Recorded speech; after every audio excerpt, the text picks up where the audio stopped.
Muito bem, pessoal. Vamos dar uma olhadinha agora no código de Gauss-Seidel, o algoritmo de Gauss-Seidel, né? O algoritmo de Gauss-Seidel, ele é uma espécie de mistura agora entre as técnicas de sistemas lineares, técnicas diretas de resolução de sistemas lineares que a gente viu, especialmente a eliminação gaussiana, e uma mistura com um método de ponto fixo. Na verdade, ele é um método de ponto fixo para sistemas de equações, como a gente viu na aula teórica, né? Mas eu digo que é uma mistura por causa da maneira como a gente implementa. A gente tem algumas coisas que lembram a eliminação gaussiana e outras coisas que vão lembrar bastante o método de ponto fixo. Ele começa lembrando bem o método de ponto fixo nos parâmetros de entrada. Agora, além da matriz de entrada, que a gente vai precisar para resolver o algoritmo, a gente vai precisar dar o parâmetro, né, a tolerância, ou seja, a gente não vai ter uma resposta exata, a gente vai chegar até uma certa aproximação, então eu preciso dar a tolerância, e preciso passar também um chute inicial, que no caso vai ser um valor para cada variável, para cada componente que eu tiver no meu sistema linear. Então a gente está trabalhando aqui nessa matriz, por exemplo, 4x4. Então são 4 valores de chutes iniciais. Se a matriz fosse maior, precisaria de mais valores aqui.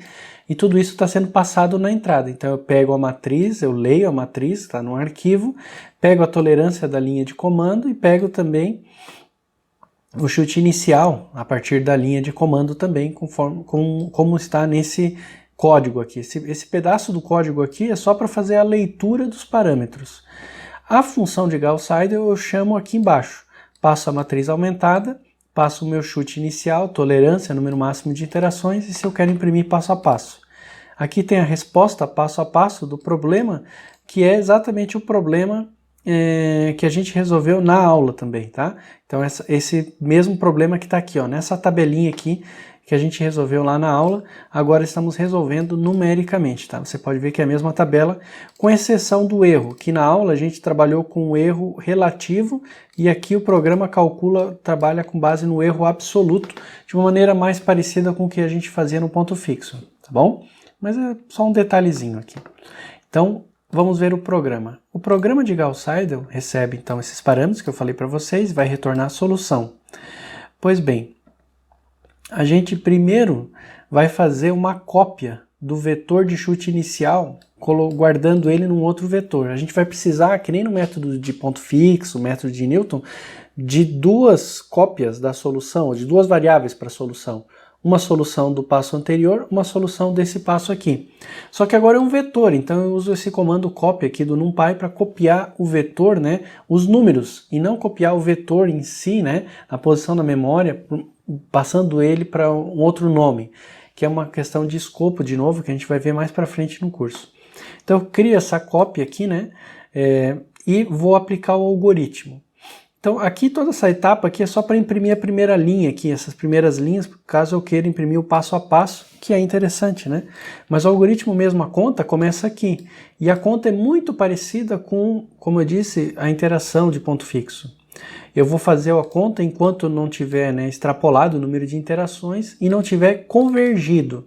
A convergência agora, eu não vou simplesmente comparar o erro aqui no while, eu poderia. Só que o erro aqui é um pouquinho mais complicado de calcular, porque ele precisa ser calculado conforme um vetor, né? Lembra que a gente calcula, né, subtraindo vetores. Então eu criei uma variável booleana, que chamei de convergiu, e ela vai ter valor verdadeiro quando eu tiver atingido o erro que eu quero. Então a primeira coisa que a gente vai precisar fazer é atualizar os passos. Eu já tenho o chute inicial, vou precisar calcular os novos valores, né? Então para calcular os novos valores, eu vou fazer a conta, né, para cada um dos valores. Primeiro eu vou atualizar o x0, depois o x1, o x2, x3, então para isso eu preciso de um laço. Um laço para cada um dos valores. Então, para cada um deles eu vou aplicar essa fórmula que está aqui.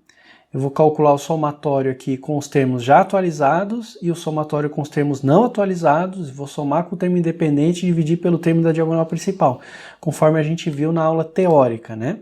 Então, isso que está aqui, essa expressão, essa fórmula, está colocada numericamente como esse laço for aqui.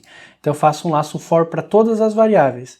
Vejo se é uma variável que já foi atualizada ou uma variável que ainda não foi atualizada.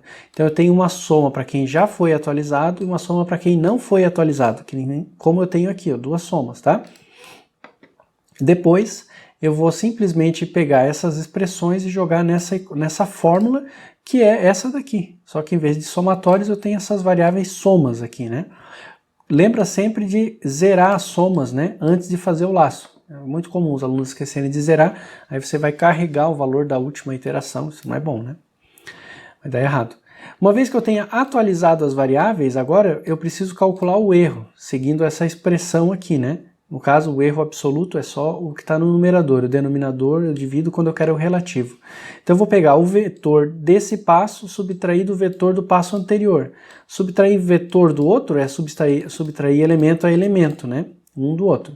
Eu vou calcular as diferenças e vou elevar ao quadrado. Por quê que eu vou elevar ao quadrado? Porque eu quero o módulo. Então, calculo as diferenças, eu vou ter a diferença passo a passo.